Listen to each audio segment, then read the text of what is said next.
Hello everyone, and welcome back to Tales from the Old Ones. Tonight, we will be learning about the horrors and undescribable things Charles Ward uncovered while researching his ancestor, Joseph Curwin. Was Joseph just an alchemist ahead of his time, or is there something more sinister in his work? Now, I actually wanted to take a quick second to thank all of you. While recording this chapter, the channel hit 50 subscribers and has since almost reached 60. Truly, thank you all so much. Your support genuinely means the most. And now, a quick disclaimer about this video. The Case of Charles Ward contains words that are offensive and are reflective of an outdated view of society. Due to this, some words have been changed when appropriate or censored out completely.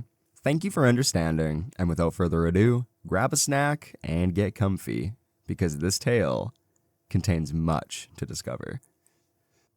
An Antecedent and a Horror.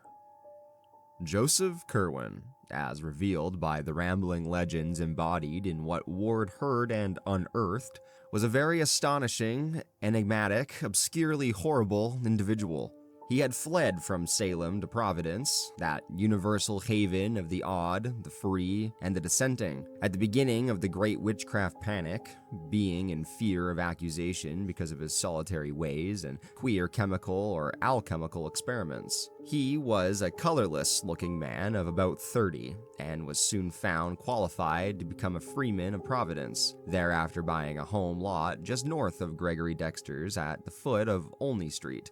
His house was built on Stamper's Hill, west of the town street, in what would later become Olney Court, and in 1761, he replaced this with a larger one, on the same site, which is still standing. Now, the first odd thing about Joseph Curwin was that he did not seem to grow much older than he had been on his arrival. He engaged in shipping enterprises, purchased wharfage near the Mile End Cove, helped rebuild the Great Bridge in 1713, and in 1723 was one of the founders at the Congregational Church on the hill. But always did he retain the nondescript aspect of a man not greatly over 30 or 35. As decades mounted up, this singular quality began to excite wide notice, but Curwin always explained it by saying that he came of hardy forefathers, and practiced a simplicity of living which did not wear him out. How such simplicity could be reconciled with the inexplicable comings and goings of the secretive merchant, and with the queer gleamings into his windows at all hours of night, was not very clear to the townsfolk, and they were prone to assign other reasons for his continued youth and longevity. It was held, for the most part, that Curwin's incessant mixings and boilings of chemicals had much to do with his condition. Gossip spoke of strange substances he brought from London and the Indies on his ships or purchased in Newport, Boston, and New York. And when old Dr. Jabez Bowen came from the Rehoboth and opened his apothecary shop across from the Great Bridge at the sign of the Unicorn and Mortar, there was ceaseless talk of the drugs, acids, metals, and the taciturn recluse incessantly brought or ordered from him. Acting on the assumption that Curwin possessed a wondrous and secret medical skill, many sufferers of various sorts applied to him for aid. But though he appeared to encourage their belief in a non-committal way, and always gave them odd-colored potions in responses to their requests, it was observed that his ministrations to others seldom proved of benefit. At length, when over 50 years had passed since the stranger's advent, and without producing more than 5 years' apparent change in his face and physique, the people began to whisper more darkly, and to meet more than halfway that their desire for isolation which he had always shown. Private letters and diaries of the period reveal, too, a multitude of other reasons why Joseph Curwin was marveled at, feared, and finally shunned like a plague. His passions for graveyards, in which he glimpsed at all hours and under all conditions, was notorious, though no one had witnessed any deed on his part that could actually be termed ghoulish. On the Pawtuxet Road, he had a farm, at which he generally lived during the summer, and to which he could frequently be seen riding at all various odd times of the day or night. Here, his only visible servants, farmers, and caretakers were a sullen pair of Narragansett Indians, the husband dumb and curiously scared, and the wife of a very repulsive cast of countenance, probably due to a mixture of Negro blood. In the lean-to of his house was the laboratory where most of the chemical experiments were conducted. Curious porters and teamers who delivered bottles, bags, or boxes at the small rear door would exchange accounts on the fantastic flasks, crucibles, alembics, and furnaces they saw in the low-shelved room, and prophesied in whispers that the closed-mouthed chemist, by which they meant alchemist, would not be long in finding the philosopher's stone. The nearest neighbors to this farm, the Fenners, a quarter of a mile away, had still queer things to say of certain sounds which they insisted came from the Curwin place in the night. There were cries, they said, and sustained howlings, and they did not like the large number of livestock which thronged the pastures, for no such amount was needed to keep a lone old man and a very few servants in meat, milk, and wool.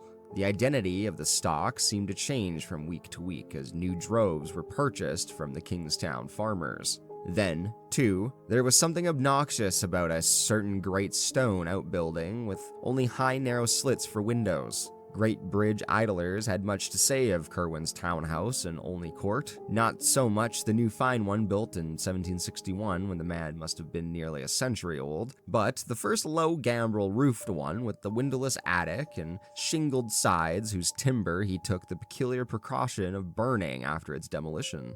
Here, there was less mystery. It is true, but the hours at which lights were seen, the secretiveness of the two swarthy foreigners who comprised the only men-servants, the hideous indistinct mumbling of the incredibly aged French housekeeper, the large amounts of food seen to enter the door, within which only 4 persons lived, and the quality of certain voices often heard in muffled conversations at highly unseasonable times, all combined with what was known of the Pawtuxet farm to give the place a bad name.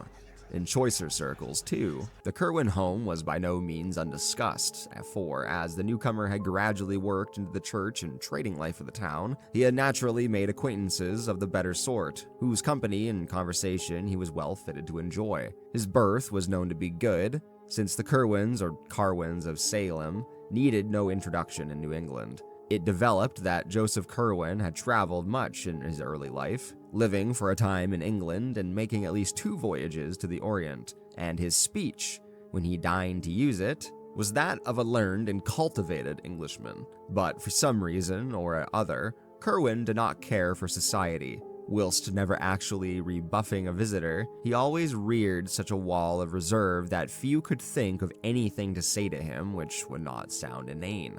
There seemed to lurk in his bearing some cryptic, sardonic arrogance, as if he had come to find all human beings dull through having moved among stranger, more potent entities. When Dr. Checkley, the famous wit, came from Boston in 1783 to be rector of King's Church, he did not neglect calling on one of whom he had heard so much, but left in a very short while because of some sinister undercurrent he detected in his host's discourse. Charles Ward told his father, when they discussed Curwin one winter evening, that he would give much to learn what the mysterious old man had said to the sprightly cleric, but that all diarists agree concerning Dr. Checkley's reluctance to repeat anything he had heard. The good man had been hideously shocked, and could never recall Joseph Curwin without a visible loss of the gay unbarrenty for which he was famed. More definite, however, was the reason why another man of taste and breeding avoided the hot hermit. In 1746, Mr. John Merritt, an elderly English gentleman of literary and scientific learnings, came from Newport to the town which was so rapidly overtaking in its standing, and built a fine country seat on the Neck, in what is now the heart of the best residence section. He lived a considerable lifestyle and comfort, keeping the first coach and liveried servants in town, and taking great pride in his telescope, his microscope, and his well-chosen library of English and Latin books. Hearing of Curwin as the owner of the library in Providence, Mr. Merritt early paid him a call and was more cordially received than other callers at the house had been. His admiration for his host's ample shelves, which besides the Greek, Latin, and English classics, were equipped with a remarkable battery of philosophical, mathematical, and scientific works, including Paraculus, Agricola, Van Helmont, Sylvius, Glauber, Boyle, Boerhaave, Becker, and Stahl, led Curwin to suggest a visit to the farmhouse and laboratory whither he had never invited anyone before, and the two drove out at once in Mr. Merritt's coach. Mr. Merritt always confessed to seeing nothing really horrible at the farmhouse, but maintained that the titles of the books in the special library of the thaumaturgical, alchemical, and theological subjects which Curwin kept in a front room were alone sufficient to inspire him with lasting loathing. Perhaps, however, the facial expression of the owners exhibiting them contributed much of the prejudice. This bizarre collection, besides a host of standard works which Mr. Merritt was not too alarmed to envy, embraced nearly all the Kabbalists, demonologists, and magicians known to man, and was a treasure house of lore in the doubtful realms of alchemy and astrology.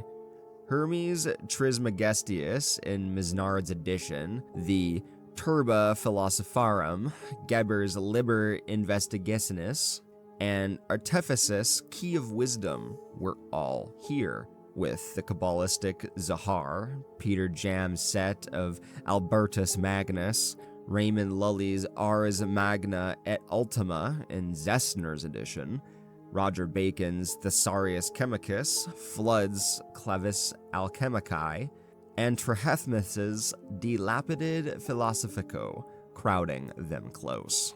Medieval Jews and Arabs were represented in profusion, and Mr. Merritt turned pale when taking upon a fine volume conspicuously labeled as the Qanun-i-Islam. He found it was in truth the forbidden Necronomicon of the mad Arab Abdul al-Hazarad, of which he had heard such monstrous things whispered some years previously at the exposure of some nameless rites in the strange little fishing village of Kingsport, in the province of Massachusetts Bay. But oddly enough, the worthy gentleman owned himself most impalpably disquieted by a mere minor detail. On the huge mahogany table there lay face downward a badly worn copy of Borellus, bearing many cryptical marginalia and interlineations in Curwin's hand. The book was open to about its middle, and one paragraph displayed such thick and tremulous pen strokes beneath the lines of mystic black letters that the visitor could not resist scanning it through.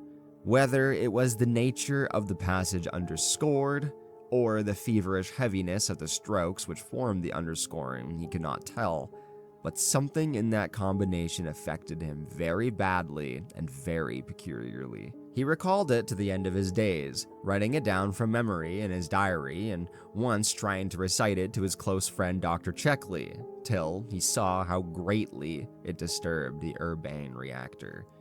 It read, "The essential salts of animals may be so prepared and preserved that an ingenious man may have the whole ark of Noah and his own study, and raise the fine shape of an animal out of its ashes at his pleasure, and, by the like method, from his essential salts of humane dust, a philosopher may, without any criminal necromancy, call upon the shape of any dead ancestor from the dust whereinto his body has been incinerated."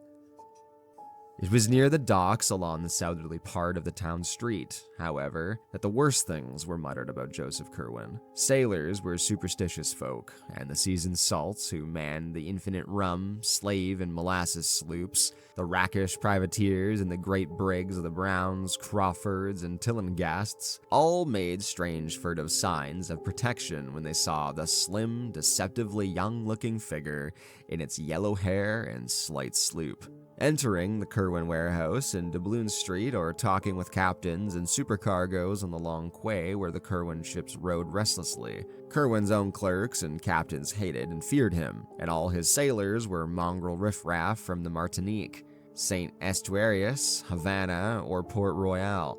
It was, in a way, the frequency with which these sailors were replaced, which inspired the acutest and most tangible part of the fear in which the old man was held. A crew would be turned loose in the town on shore leave, some of its members perhaps charged with this errand or that, and when reassembled, it would almost be sure to lack one or more men. That many of the errands had concerned of the farm on the Pawtuxet Road, and that few of the sailors had ever been seen to return from that place was not forgotten. So that in time it became exceedingly difficult for Curwin to keep his oddly assorted hands. Almost invariably, several would desert soon after hearing the gossip of the Providence wharves, and the replacement in the West Indies became increasingly great problem to the merchant. By 1760, Joseph Curwin was virtually an outcast, suspected of vague horrors and demonic alliances which seemed all the more menacing because they could not be named, understood, or even proved to exist.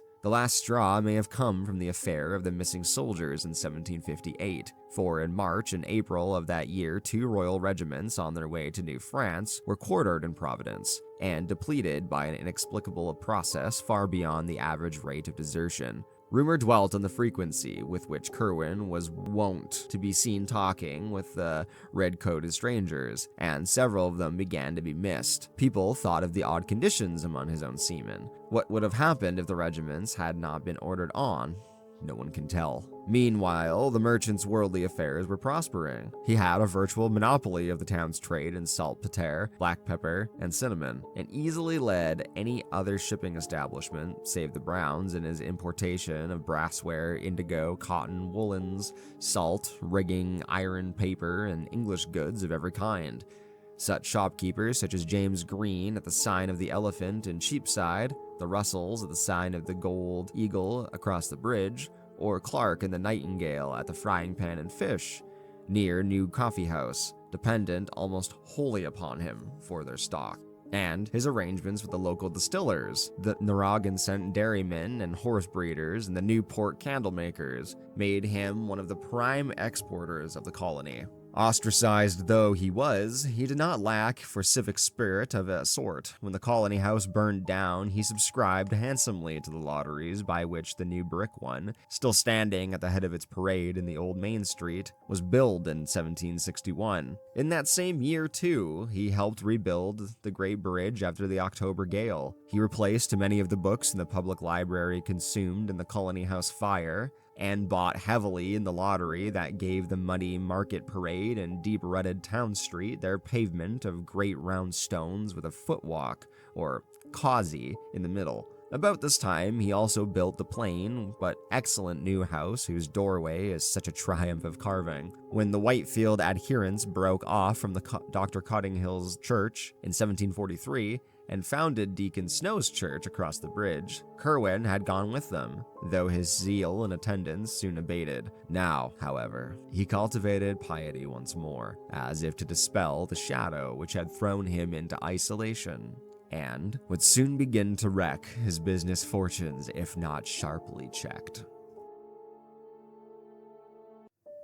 The sight of this strange, pallid, hardly middle-aged in aspect, yet certainly not less than a full century old, seeking at least to emerge from a cloud of fright and detestation too vague to pin down or analyze, was at once a pathetic, a dramatic, a contemptible thing. Such is the power of wealth and the surface of gestures, however, that there came indeed a slight abandonment in the visible aversion displayed toward him. Especially after the rapid disappearances of his sailors abruptly ceased, he must likewise have begun to practice an extreme care and secrecy in his graveyard expeditions, for he was never caught again at such wanderings, whilst the rumors of uncanny sounds and maneuvers at his Pawtuxet farm diminished in proportion. His rate of food consumption and cattle replacement remained abnormally high, but not until modern times, when Charles Ward examined a set of his accounts and invoices in the Shepley Library,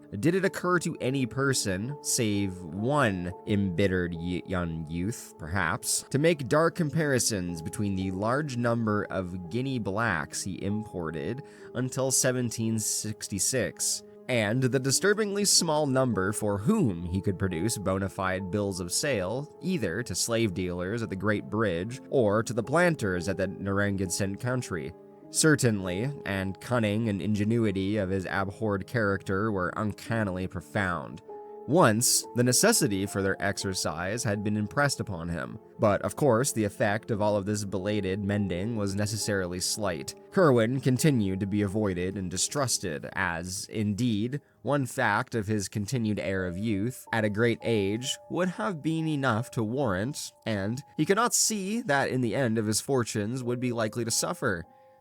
His elaborate studies and experiments, whatever they may have been, apparently required a heavy income for their maintenance. And, since a change of environment would deprive him of the trading advantages he had gained, it would not have profited him to begin anew in a different region just then. Judgment demanded that he patch up his relations with the townsfolk of Providence, so that his presence might not longer be a signal for hushed conversation, transparent excuses of errands elsewhere, and general atmosphere of restraint and uneasiness. His clerks, being now reduced to the shiftless and impecunious residue whom no one else would employ, were giving him much worry, and he held to his sea captains and mates only by shrewdness in gaining some kind of ascendancy over them, a mortgage, a promissory note, or a bit of information very pertinent to their welfare. In many cases, diarists have recorded with some awe, Curwin showed almost the power of a wizard in unearthing family secrets for questionable use.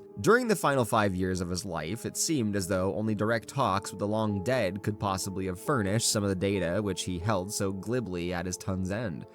About this time, the crafty scholar hit upon a last desperate expedient to regain his footing in the community. Hitherto a complete hermit, he now determined to contract an advantageous marriage, securing as a bride some lady whose unquestioned position would make all ostracism of his home impossible. It may be that he also had deeper reasons for wishing an alliance. Reasons so far outside the known cosmic sphere that only papers found a century and a half after his death caused anyone to suspect them. But of this nothing certain could ever be learned. Naturally, he was aware of the horror and indignation with which any ordinary courtship of this would be received. Hence, he looked about for some likely candidate upon whose parents he might exert a suitable pressure. Such candidates he found were not at all easy to discover, since he had very particular requirements in the way of beauty, accomplishments, and social security. At length, his survey narrowed down to the household of one of his best and oldest ship captains, a widower of high birth and unembellished high standing named Duty Tillinghast, whose only daughter Eliza seemed dowered with every conceivable advantage save prospects such as heiress. Captain Tillinghast was completely under the domination of Curwin, and consented, after a terrible interview in his coupled house on Powers Lane Hill, to sanction the blasphemous alliance. Eliza Tillinghast was at the time 18 years of age, and had been reared as gently as the reduced circumstances of her father permitted. She had attended Stephen Jackson's school opposite of the courthouse parade, and had been diligently instructed by her mother, before the latter's death of smallpox in 1757, in all of the arts and refinements of domestic life. A sampler of hers, worked in 1753, at the age of 9, may still be found in the rooms of Rhode Island Historical Society. After her mother's death, she had kept the house, aided only by one old woman. Her arguments with her father concerning the prospered Curwin marriage must have been painful indeed, but of these we have no record. Certain it is her engagement to young Ezra Whedon, second mate of the Crawford Packet Enterprise, was dutifully broken off, so that her union with Joseph Curwin took place on the 7th of March, 1763, in the Baptist Church, in the presence of one of the most distinguished assemblages which the town could boast. The ceremony being performed by the young Samuel Winson. The Gazette mentioned the event very briefly, and in most surviving copies, the item in question seems to be cut or torn out. Ward found a single intact copy after much search in the archives, of a private collector of note, observing with amusement the meaningless urbanity of the language. Monday evening last, Mr. Joseph Curwin of the town, merchant, was married to Miss Eliza Tillinghast, daughter of Captain Duty Tillinghast, a young lady who has real merit, added to a beautiful person, to grace the connubial state and perpetuate its felicity.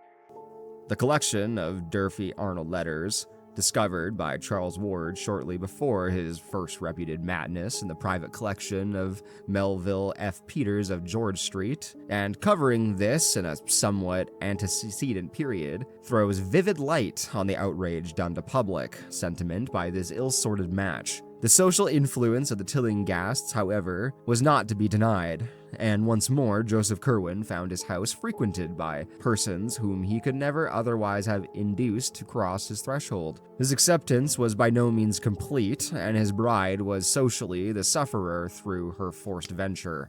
But at all events, the wall of utter ostracism was somewhat torn down. In his treatment of his wife, the strange bridegroom astonished both her and the community by displaying an extreme graciousness and consideration. The new house in Olney Court was now wholly free from disturbing manifestations, and although Curwin was much absent at the Pawtuxet farm, from which his wife never visited, he seemed much more like a normal citizen than at any other time in his long years of residence. Only one person remained open in enmity to him, this being the youthful ship officer whose engagement to Eliza Tillinghast had been so abruptly broken. Ezra Whedon had frankly vowed vengeance, and, though of a quiet and ordinarily mild disposition, was now gaining a hate-bred, dogged purpose which boded no good on the Earth's usurping husband.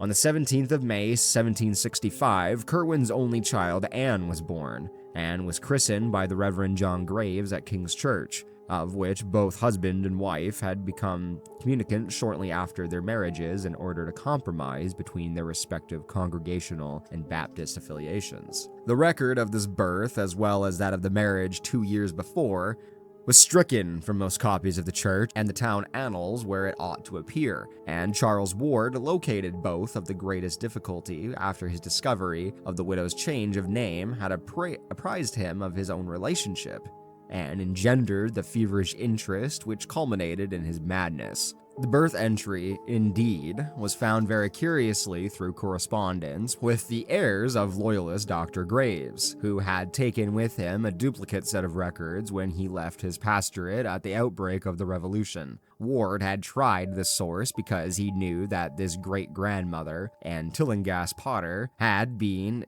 an Episcopalian. Shortly after the birth of his daughter, an event he seemed to welcome with a fervor greatly out of keeping with his usual coldness, Curwin resolved to sit for a portrait. This he had painted by a gifted Scotsman named Cosmo Alexander, then a resident of Newport, and since a famous and early teacher of Gilbert Stuart. The likeness was said to have been only executed on a wall panel of the library of the house in Olney Court, but neither of the two old diaries mentioning it give any hint of its ultimate disposition. At this period, the erratic scholar showed signs of unusual abstraction, and spent as much time as he possibly could at his farm on Pawtuxet Road. He seemed, as it was stated, in a condition of suppressed excitement or suspense, as if expecting some phenomenal thing or on the brink of some strange discovery.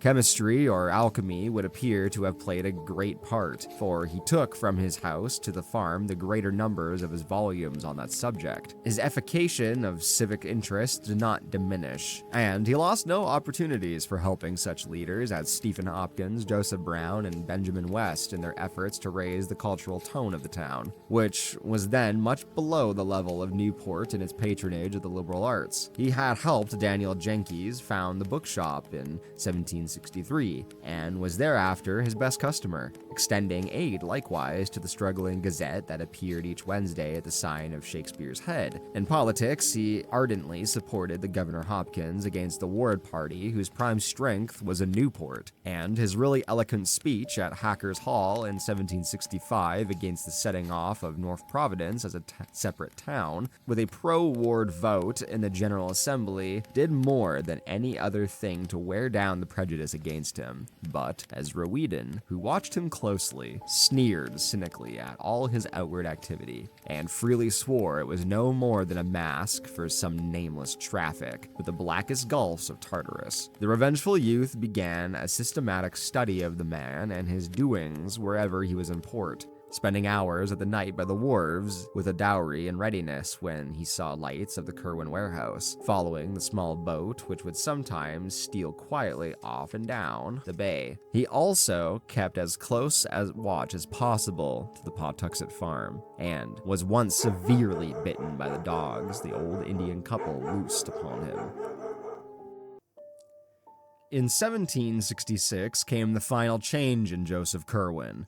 It was very sudden and gained a wide notice amongst the curious townsfolk, for the air of suspense and expectancy dropped like an old cloak, giving an instant place to an ill-concealed exultation of perfect triumph. Curwin seemed to have difficulty in restraining himself from public harangues on what he found or learned or made, but apparently the need of secrecy was greater than the longing or share his rejoicing, for no explanation was ever offered by him. It was after this transition, which appears to have come early in July, that the sinister scholar began to astonish people by his possession of information which only their long-dead ancestors would seem to be able to impart. But Curwin's feverish secret activities by no means ceased with this change. On the contrary, they tended rather to increase, so that more and more of his shipping businesses were handled by the captains whom he now bound to him by ties of fear as potent as those of bankruptcy had been. He altogether abandoned the slave trade, alleging that his profits were constantly decreasing.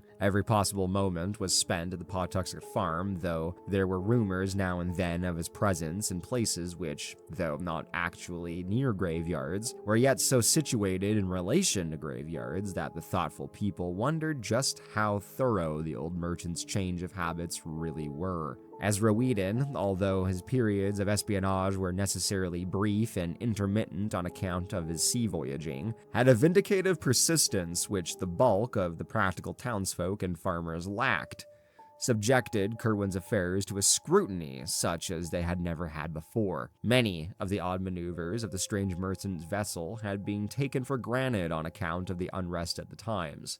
When every colonist seemed determined to resist the provisions of the Sugar Act, which hampered a prominent traffic, smuggling and evasion were the rule in Narragansett Bay, and nocturnal landings of illicit cargoes were continuous commonplaces. But Whedon, night after night, following the lighters or small sloops which he saw steal off from the Curwin warehouses at the Town Street docks, soon felt assured that it was not merely His Majesty's armed ships which the sinister shulker was anxious to avoid. Prior to the change in 1766, these boats had, for the most part, contained chained slaves, who were carried down across the bay and landed at an obscure point on the shore just north of Pawtuxet, being afterward driven up the bluff and across the county to the Curwin farm, where they were locked in the enormous stone outbuilding, which had only high, narrow slits for windows. After that change, however, the whole program was altered.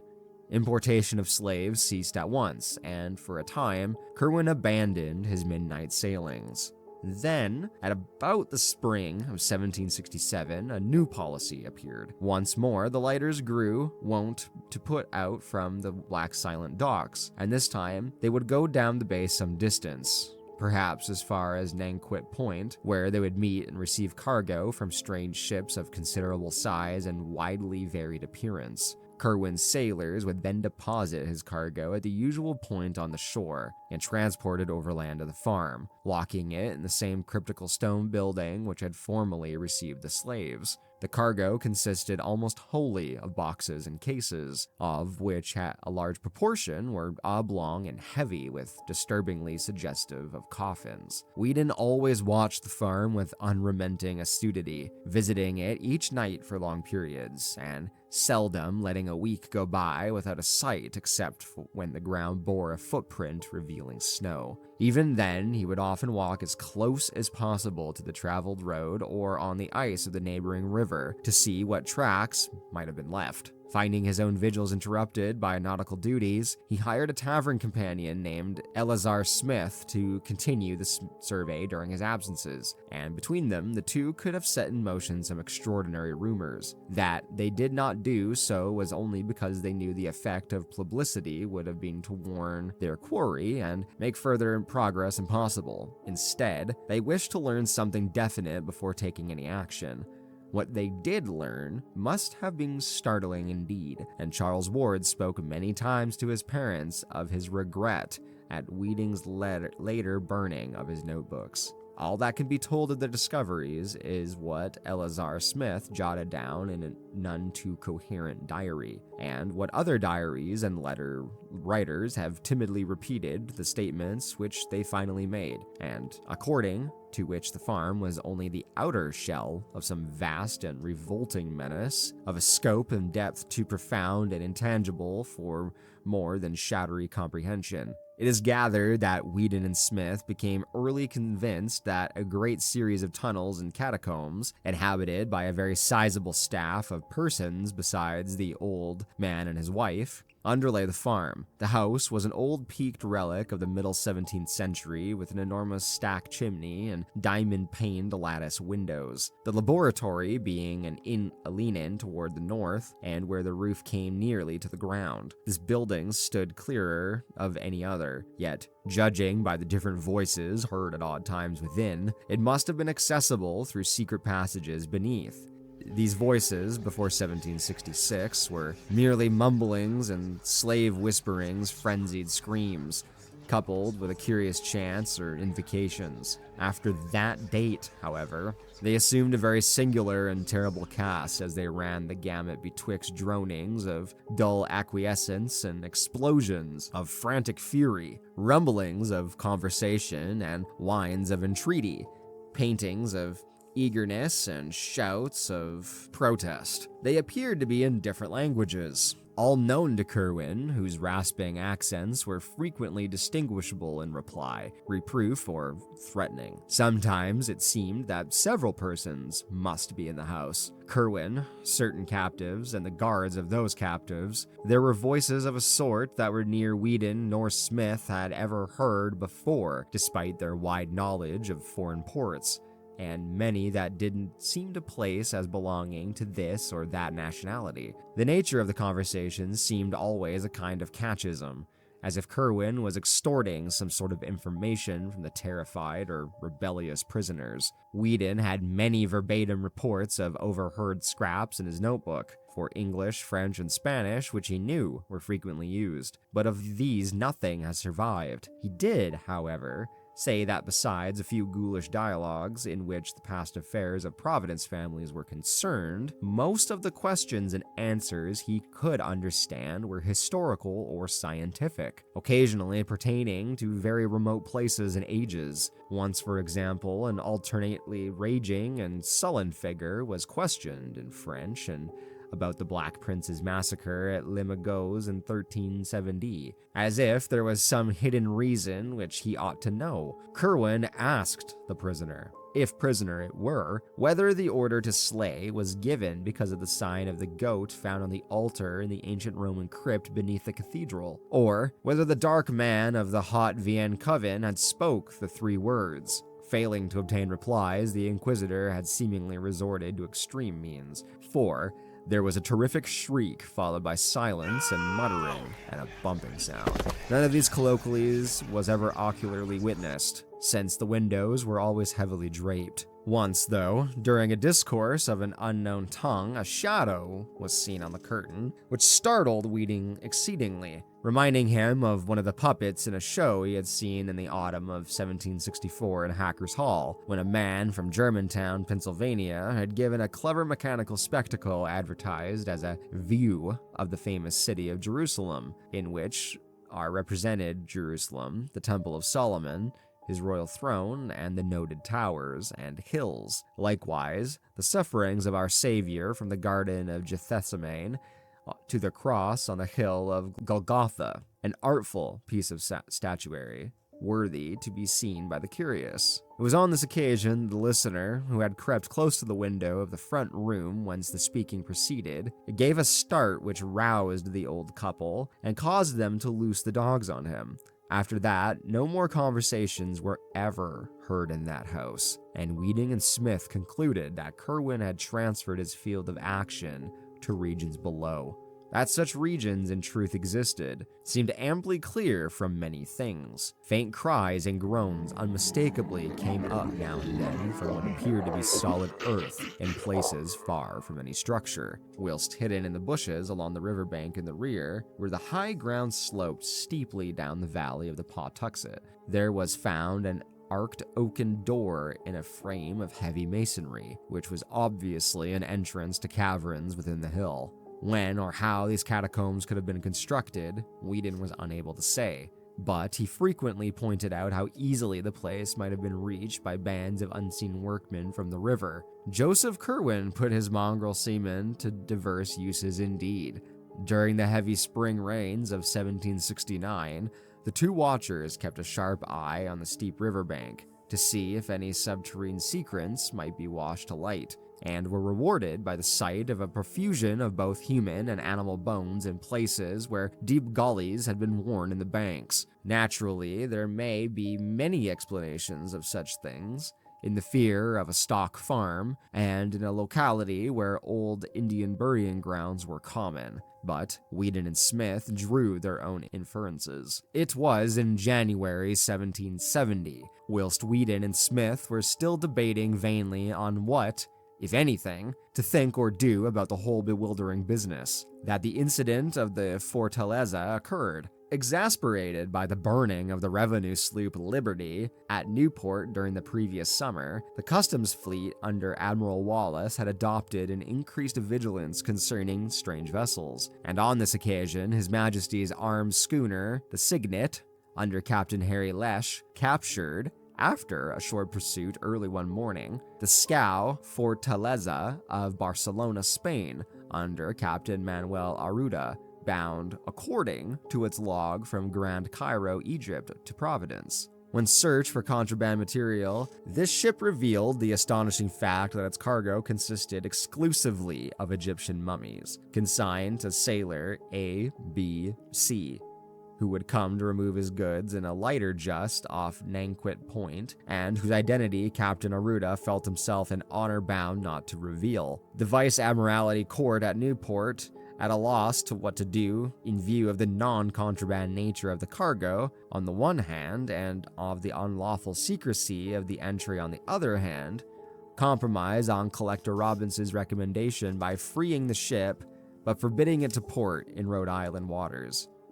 There were later rumors of its having been seen in Boston Harbor, though it never really openly entered the port of Boston. This extraordinary incident did not fail of wide remark in Providence, and there were not many who doubted the existence of some connection between the cargo of mummies and the sinister Joseph Curwin. His exotic studies and his curious chemical importations being common knowledge, and his fondness for graveyards being common suspicion, it did not take much imagination to link him with a freakish importation which could not conceivably have been destined for anyone else in town. As if conscious of this natural belief, Curwin took care to speak casually on several occasions of the chemical value of the balsams found in mummies, thinking, perhaps, that he might take the affair seem less unnatural, yet stopping just short of admitting his participation. Whedon and Smith, of course, felt no doubt whatsoever of the significance of the thing, and indulged in the wildest theories concerning Curwin and his monstrous labors. The following spring, like that of the year before, had heavy rains, and the watchers kept careful track of the riverbank behind the Curwin farm. Large sections were washed away, and a certain number of bones discovered,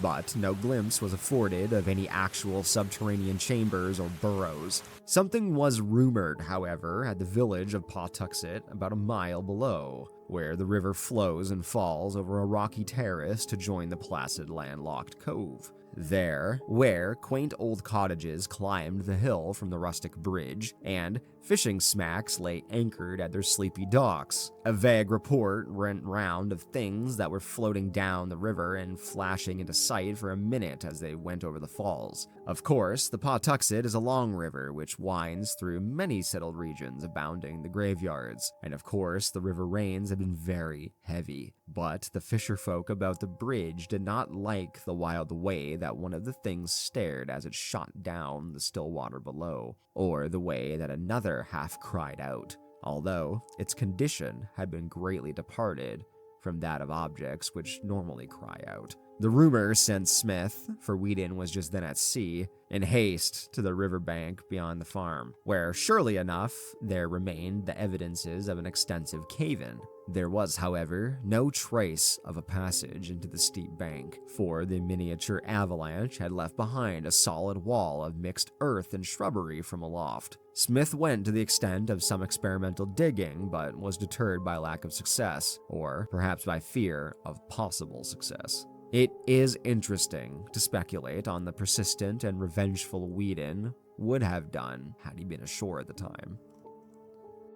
By the autumn of 1770, Whedon decided that the time was ripe to tell others of his discoveries, for he had a large number of facts to link together and a second eyewitness to refute the possible charge that jealousy and vindictiveness had spurred his fancy. As his first confidant, he selected Captain James Mathewson of the Enterprise, who, on the one hand, knew him well enough not to doubt his veracity, and on the other hand was sufficiently influential in the town to be heard in turn with respect. The colloquy took place in an upper room of Sabin's Tavern near the docks, with Smith present to corroborate virtually every statement, and it could be seen that Captain Mathewson was tremendously impressed.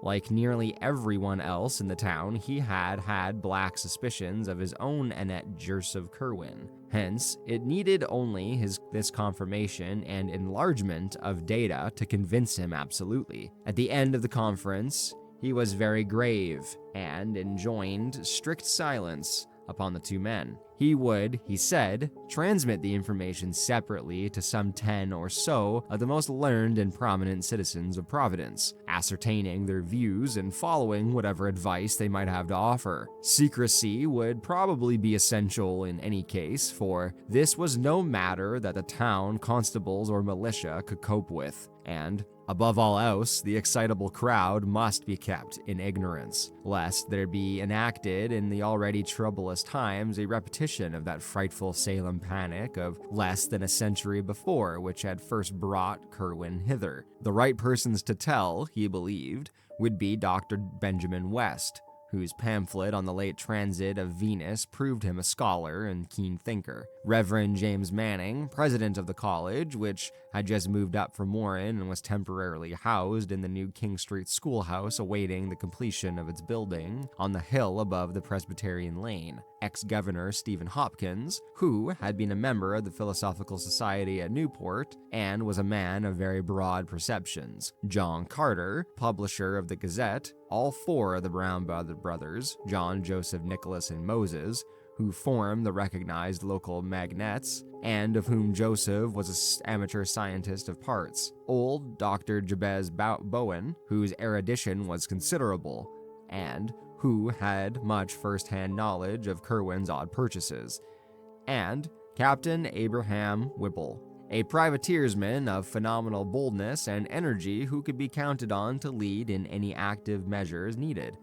These men, if favorable, might eventually be brought together for collective deliberation, and with them would rest the responsibility of deciding whether or not to inform the governor of the colony, Joseph Wanton of Newport, before taking any action. The mission of Captain Mathewson prospered beyond its highest expectations, for whilst he had one or two of the chosen confidants somewhat skeptical of the possibly ghostly side of Whedon's tale, there was not one who did not think it necessary to take some sort of secret and coordinated action. Curwin, it was clear, formed a vague potential menace to the welfare of the town and colony, and must be eliminated at any cost.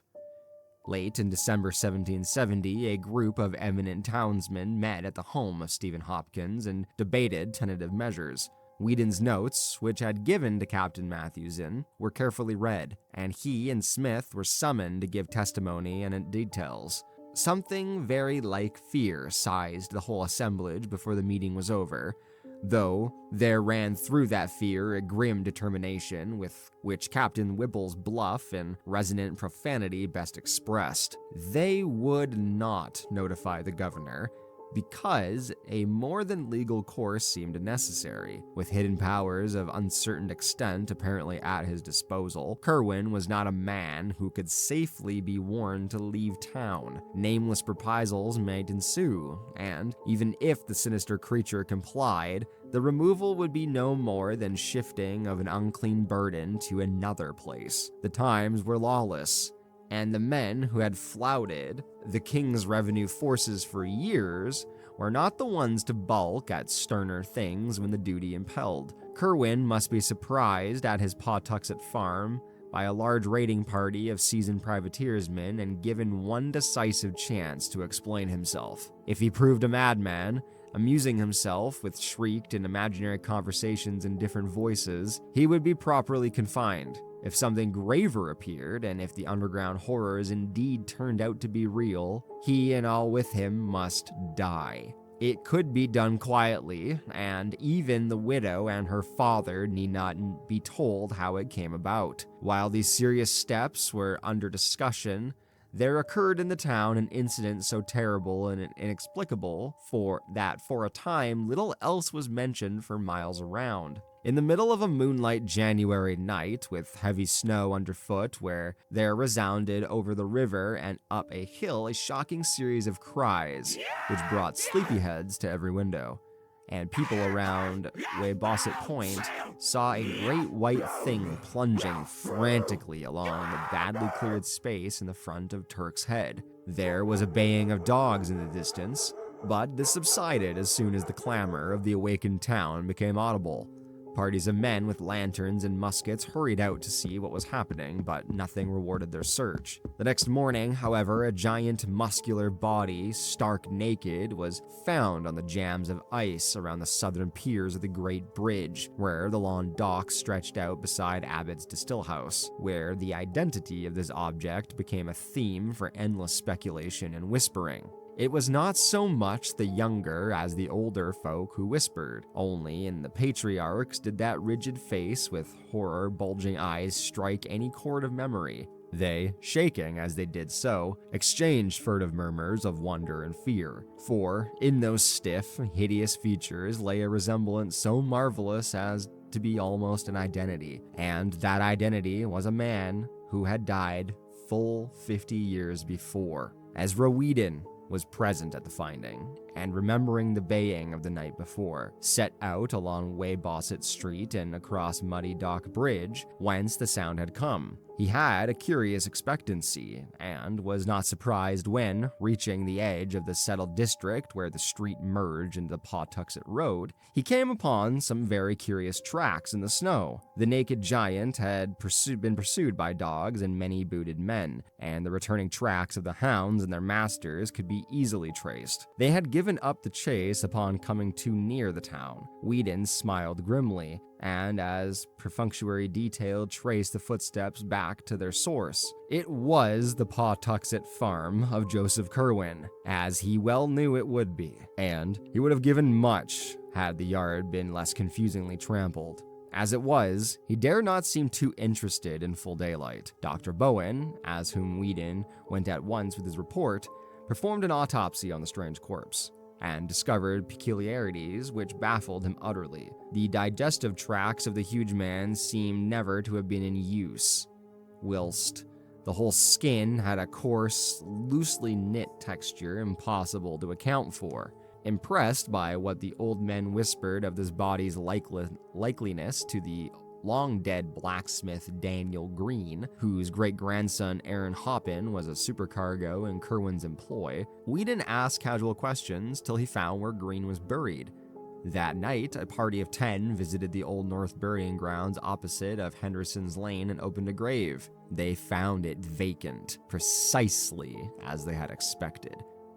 Meanwhile, arrangements had been made with the post riders to intercept Joseph Curwin's mail, and shortly before the incident of the naked body, there was found a letter from one Jedediah Orne of Salem, which made the cooperating citizens think deeply. Parts of it, copied and preserved in the private archives of the family where Charles Ward found it, ran as follows. I'd like to think that you continue in ye getting old matters in your way, and do not think better was done at Mr. Hutchinson's in Salem Village. Certainly, there was naught but the liveliest awfulness in that which H raised up from where we could not gather only a part of.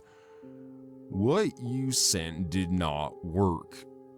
Whether because anything missing or because ye words were not right for my speaking or your copying, alone I'm at a loss. I have not ye chemical art to follow Borellus, and own myself confounded by ye 7 book of ye Necronomicon that ye recommended. But I would have you observe what was told to us about taking care of whom ye to call up. For you are sensible what Mr. Mather writ in ye Magnolia of, and can judge how truly that horrendous thing is reported. I say to you again, do not call up any that you cannot put down, by the which I mean any that can in turn call up somewhat against you, whereby your powerfulest devices may not be of use. Ask of that lesser, lest the greater shall not answer, and shall command more of you. I was frightened when I read of your knowing what Ben Zarisnatomic haddle in his ebony box, for I was conscious who must have told you, and again I ask for you shall write me as Jediah and not Simon. In this community a man may not live too long, and you know my plan by which I come back to my son. I am desirous you will acquaint me with what ye black men have learned from Sylvanus codices in ye vault, under ye Roman wall, and will be obliged for ye lending of ye MS you speak of. Another, unsigned letter from Philadelphia provoked equal thought, especially for the following passage. I will observe what you say respecting the sending of accounts only by your vessels, but cannot always be certain when to expect them. In the matter spoke of, I require only one more thing, but wish to be sure I apprehend you exactly. You inform me that no part must be missing if the finest FX are to be had. But you cannot know how hard it is to be sure. It seems a great hazard and burthen to take away the whole box, and in town, i.e. St. Peter's, St. Paul's, St. Mary's, or Christ Church, it can scarce be done. But I know what imperfections were in one raised up October last, and how many specimens you were forced to employ before you hit up upon the right mode in the year 1766. So, we'll be guided by you in all matters. I am impatient for your brig, and inquire daily at Mr. Biddle's wharf. A third suspicious letter was in an unknown tongue and even an unknown alphabet. In the Smith diary found by Charles Ward, a single oft-repeated combination of characters and clumsily copied, and authorities at Brown University have pronounced the alphabet Amharic or Abyssinian, although they do not recognize the word. None of these epistles were ever delivered to Curwin, though the disappearance of Jediah Orn from Salem as recorded shortly afterwards showed that the Providence men took certain quiet steps. The Pennsylvania Historical House also has some curious letters received by Dr. Shippen regarding the presence of an unwholesome character in Philadelphia. But more decisive steps were in the air, and it is in the secret assemblages of sworn and tested sailors and faithful old privateersmen in the brown warehouses by night that we must look for the main fruits of Whedon's disclosures. Slowly and surely, a plan of campaign was under development which would leave no trace of Joseph Curwin's noxious mysteries. Curwin, despite all precautions, apparently felt that something was in the wind, for he was now remarked to wear an unusually worried look. His coach was seen at all hours in the town and on Pawtuxet Road, and he dropped little by little the air of forced geniality with which he had latterly sought to combat the town's prejudice. The nearest neighbors to his farm, the Fenners, one night remarked a great shaft of light shooting into the house from some aperture in the roof that the cryptical stone building with the high, excessively narrow windows. An event which they quickly communicated to John Brown in Providence.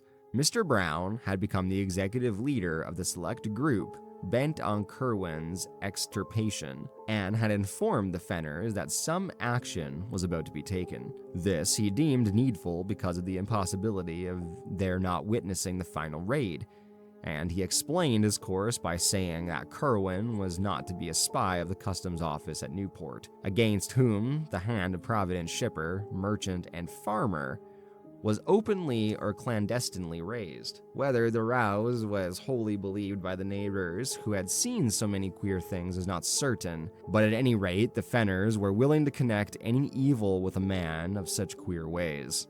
To them, Mr. Brown had entrusted the duty of watching the Curwin farmhouse, and of regularly reporting every incident which took place there.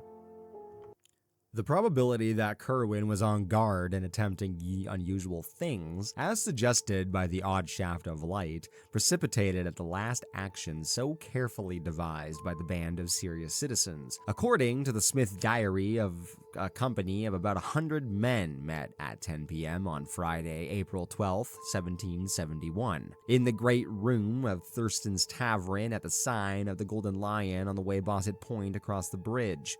Of the guiding group of prominent men, in addition to the leader, John Brown, there were present Dr. Bowen, with his case of surgical instruments, President Manning, without the great periwig, the largest of the colonies, for which he was noted, Governor Hopkins, wrapped in his dark cloak and accompanied by his seafaring brothers, S.A., whom he had initiated at the last moment with the permission of the rest, John Carter, Captain Mathewson, and Captain Whipple, who was to lead the actual raiding party. These chiefs conferred apart in a rear chamber, after which Captain Whipple emerged to the great room and gave the gathered seamen their last oaths and instructions. Eleazar Smith was one of the leaders as they sat in the rear apartment awaiting the arrival of Ezra Whedon, whose duty was to keep track of Curwin and report the departure of his coach for the farm. About 10:30, a heavy rumble was heard on the great bridge, followed by the sound of a coach in the street outside, and at the hour there was no need of waiting for Whedon in order to know that the doomed man had set out for his last night of unhallowed wizardry. A moment later, as the receding coach clattered faintly over the muddy dock bridge, Whedon appeared, and the raiders fell silently into military order in the street, shouldering the firelocks, fowling pieces, or whaling harpoons which they had with them. Whedon and Smith were with the party, and of the deliberating citizens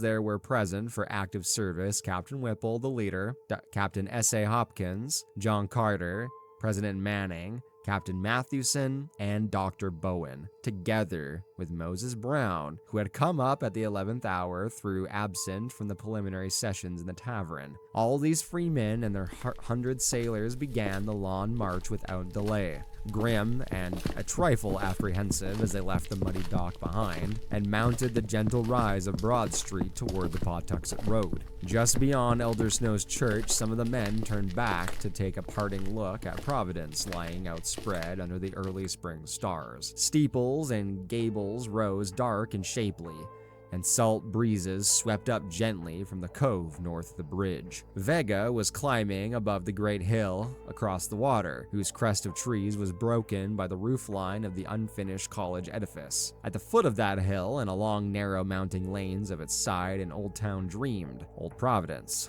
for whose safety and sanity so monstrous and colossal, a blasphemy was about to be wiped out. An hour and a quarter later, the raiders arrived, as previously agreed, at the Fenner farmhouse, where they heard a final report on their intended victim. He had reached his farm over half an hour before, and the strange light had soon afterward shot once into the sky, but there were no lights in any visible windows. This was always the case of late. Even as this news was given, another great glare arose toward the south, and the party realized that they had indeed come close to the scene of awesome and unnatural wonder. Captain Whipple now ordered his force to separate into 3 divisions, one of 20 men under Eleazar Smith to strike across the shore and guard the landing place against possible reinforcements for Curwin, until summoned by a messenger for desperate service, a second of 20 men under Captain S.A. Hopkins to steal down the river valley behind the Curwin farm and demolish with axes or gunpowder the oaken door in the high steep bank, and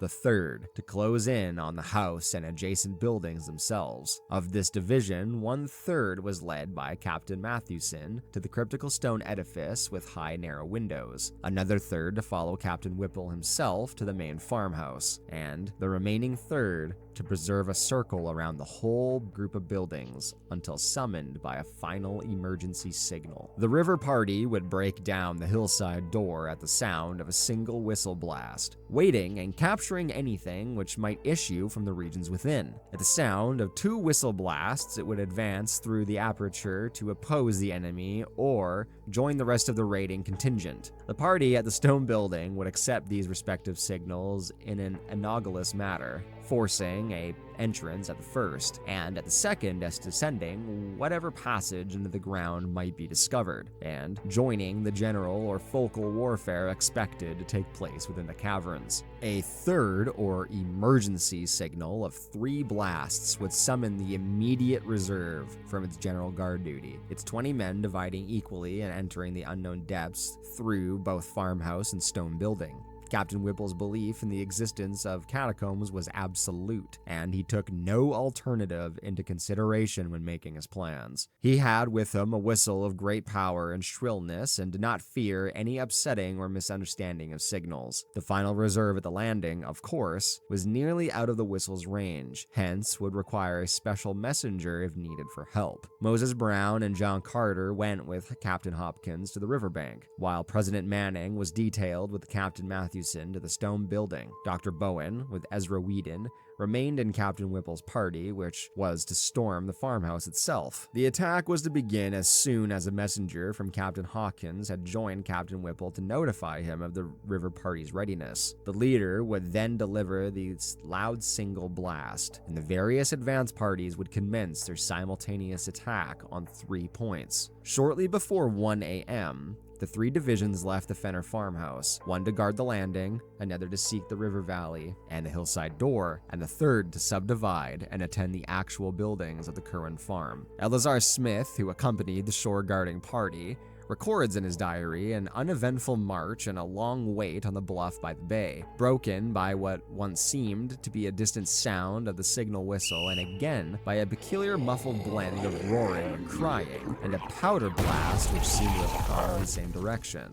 Later on, one man thought he caught some distant gunshots, and still later Smith himself felt the throb of titanic thunderous words resounding in upper air. It was just before dawn that a single haggard messenger with wild eyes and a hideous unknown odor about his clothes appeared and told the detachment to disperse quietly to their homes and never again think or speak of the night's doings or of him who had been Joseph Curwin. Something about the bearing of the messenger carried a conviction with which his words could never have conveyed. For though he was a seaman, known to many of them, there was something obscurely lost or gained in his soul which set him forevermore apart. It was the same later on when they met other old companions who had gone into that zone of horror. Most of them had lost or gained something imponderable and indescribable. They had seen or heard or felt something which was not for human creatures and could not forget it. From them, there was never any gossip, for even to the commonest of mortal instincts, there are terrible boundaries. And from that single messenger, the party at the shore caught a nameless awe which almost sealed their lips. Very few are the rumors which ever came from any of them,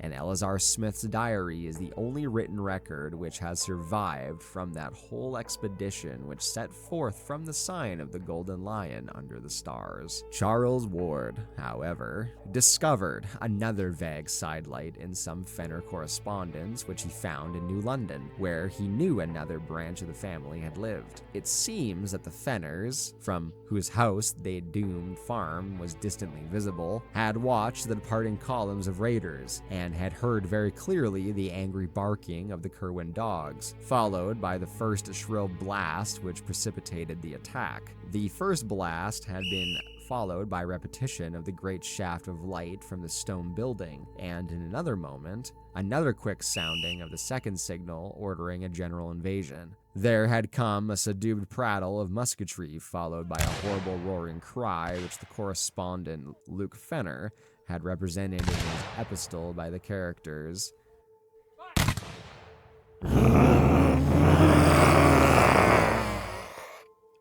This cry, however, had possessed a quality which no mere writing could convey, and the correspondent mentions that his mother fainted completely at the sound. It was later repeated less loudly, and further but more muffled evidences of gunfire ensued, together with a loud explosion of powder from the direction of the river. About an hour afterward, all of the dogs began to bark frightfully, and there were vague of ground rumblings, so marked that the candlesticks tottered on the mantelpiece. A strong smell of sulfur was noted, and Luke Fenner's father declared that he had heard the third, or emergency, whistle sound, though the others failed to detect it. Muffled musketry sounded again, followed by a deep scream, less piercing but even more horrible than those which had preceded it. A kind of throaty, nastily plastic cough or gurgle whose quality as a scream must have come more from its continuity and psychological import than from its actual acoustic value. Then, the flaming thing burst into sight at a point where the Curwin farm ought to lie, and the human cries of desperate and frightened men were heard. Muskets flashed and cracked, and the flaming thing fell to the ground. A second flaming thing appeared, and a shriek of human crying was plainly distinguished. Fenner wrote that he could not gather a few words belched in frenzy. Almighty, protect thy lamb. Then, there were more shots, and the second flaming thing fell. After that silence for about 3/4 of an hour, at the end of which time little Arthur Fenner, Luke's brother, exclaimed that he saw a red fog going up the stairs from the accursed farm in the distance. No one but the child can testify to this, but Luke admits the significant coincidence implied by the panic of almost convulsive fright, which at the same moment arched the backs and stiffened the fur of the 3 cats within the room. 5 minutes later, a chill wind blew up, and the air became suffused with such an intolerable stench that only the strong freshness of the sea could have prevented its being noticed by the shore party or any wakeful souls in Pawtuxet village. This stench was nothing of any of the Fenners had any encounter before, and produced a kind of clutching, amorphous fear beyond that of a tomb or of the charnel house. Close upon it came the awful voice which no hapless hearer will ever be able to forget. It thundered out of the sky like a doom, and windows rattled as its echoes died away. It was deep and musical, powerful as a bass organ, but evil as the forbidden books of the Arabs. What it is said, no man can tell, for it spoke in an unknown tongue. But this is the writing Luke Fenner set down to portray the demonic innotations.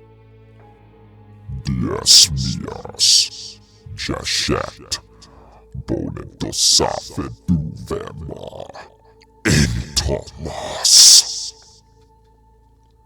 Not till the year of 1919 did any soul link this crude transcription with anything else in mortal knowledge, but Charles Ward paled as he recognized what Mirandola had denounced in Shudders as the ultimate horror amongst black magic's incantations. An unmistakably human shout or deep chorused scream seemed to answer this malign wonder from the Curwin farm, after which the unknown stench grew complex, with an added odor equally intolerable.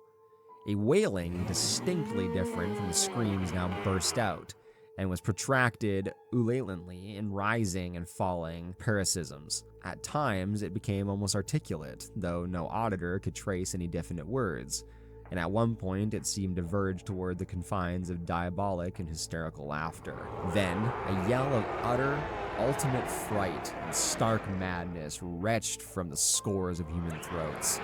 A yell which came strong and clear despite the depth from which it must have burst, after which darkness and silence ruled all things. Spirals of acrid smoke ascended to blot out stars, though no flames appeared, and no buildings were observed to be gone or injured on the following day. Toward dawn, two frightened messengers with monstrous and unplaceable odors saturating their clothing knocked at the Fenner door and requested a keg of rum, for which they paid very well indeed. One of them told the family that the affair of Joseph Curwin was over, and that the events of the night were not to be mentioned again. Arrogant as the order seemed, the aspect of him who gave it took away all resentment and lent it to a fearsome authority, so that only these furtive letters of Luke Fenner, which he urged his Connecticut relative to destroy, remained to tell what was seen and heard. The non-compliance of that relative, whereby the letters were saved after all, has alone kept the matter from a merciful oblivion. Charles Ward had one detail to add as a result of a long canvass of Pawtuxet residents for their ancestral traditions. Old Charles Slocum of that village said that there was known to his grandfather a queer rumor concerning a charred, distorted body found at the fields a week after the death of Joseph Curwin was announced. What kept the talk alive was the notion that this body, so far as it could be seen in its burnt and twisted condition, was neither thoroughly human nor wholly allied to any animal which Pawtuxet folk had ever seen or read about.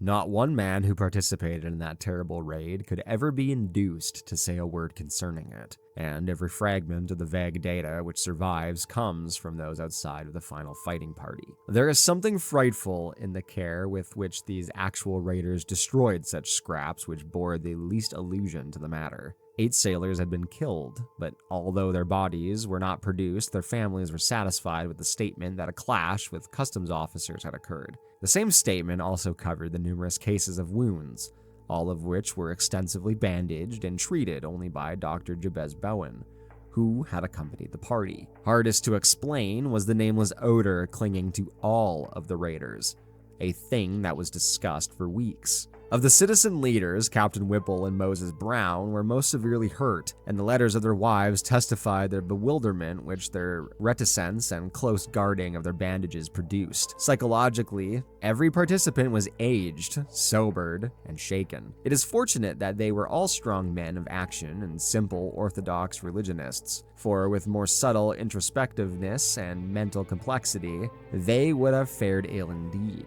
President Manning was the most disturbed, but he outgrew the darkest shadow and smothered memories and prayers. Every man of those leaders had a stirring part to play in later years, and it is perhaps fortunate that this is so. Little more than a 12-month afterward, Captain Whipple led the mob who burnt the revenue ship Gaspee. And in this bold act, we may trace one step in the blotting out of unwholesome images. There was delivered to the widow of Joseph Curwin a sealed, leading coffin of curious design, obviously found ready on the spot when needed, in which she was told her husband's body lay. He had, it was explained, been killed in the customs battle, about which was not politic to give details. More than this, no tongue ever uttered of Joseph Curwin's end, and Charles Ward had only a single hint wherewith to construct a theory. This hint was the merest thread a shaky underscoring of a passage in Jedediah Orn's confiscated letter to Curwin, partly copied in Ezra Weeding's handwriting. The copy was found in the possession of Smith's descendants, and we're left to decide whether Weeding gave it to his companion after the end, as a mute clue to the abnormality which had occurred, or whether, as it's more probable, Smith had it before, and had added the underscoring himself from what he had managed to extract from his friend by shrewd guessing and adroit cross-questioning. The underlined passage is merely this. I say to you again, do not call up any that you cannot put down, by the which I mean any that can in turn call up somewhat against you, whereby your powerfulest devices may not be of full use. Ask of the lesser, lest the greater shall not wish to answer, and shall command more than you. In the light of this passage, and reflecting on what last unmentionable allies a beaten man might try to summon in his direst extremity, Charles Ward may have well wondered whether any citizen of Providence killed Joseph Curwin. The deliberate effacement of every memory of the dead man from Providence life and annals was vastly aided by the influence of the raiding leaders. They had not at first meant to be so thorough, and had allowed the widow and her father and child to remain in ignorance of true conditions, but Captain Tillinghast was an astute man, and soon uncovered enough rumors to whet his horror and cause him to demand that his daughter and granddaughter change their name, burn the library and all remaining papers, and chisel the inscription from the slate slab above Joseph Curwin's grave. He knew Captain Whipple well, and probably extracted more hints from that bluff mariner than anyone else ever gained respecting the end of the accursed sorcerer. From that time on, the obliteration of Curwin's memory became increasingly rigid, extending at last, by common consent, even to the town records and files of the Gazette. It can be compared in spirit only to the hush that lay on Oscar Wilde's name for a decade after his disgrace, and in extent only to the fateful of that sinful king of Ruingar in Lord Dunsay's tale, whom the gods decided must not only cease to be, but must cease to have ever been. Miss Tillinghast, as the widow became known after 1772, sold the house in Olney Court and resided with her father in Powers Lane till her death in 1817. The farm at Pawtuxet, shunned by every living soul, remained a molder throughout the years, and seemed to decay with an uncountable rapidity. By 1780, only the stone and brickwork were standing, and by 1800, even those had fallen to shapeless heaps. None ventured to pierce the tangled shrubbery on the riverbank behind which the hillside door may have lain, nor did any try to frame a definite image of the scene amidst which Joseph Curwin departed from the horrors he had wrought. Only robust old Captain Whipple was heard by alert listeners to mutter once in a while to himself, Pox on that. But he had no business to laugh while he screamed. 'Twas as though it was the damned, and some at his sleeve. For half a crown I'd burn his house. Thank you all so much for watching. This video has actually been one of my longest videos I've ever made. So if you've made it this far, please consider leaving a like on the video and even subscribing. It would genuinely mean the most. Thank you again so much, and I'll see you all in the next one. Have a good night.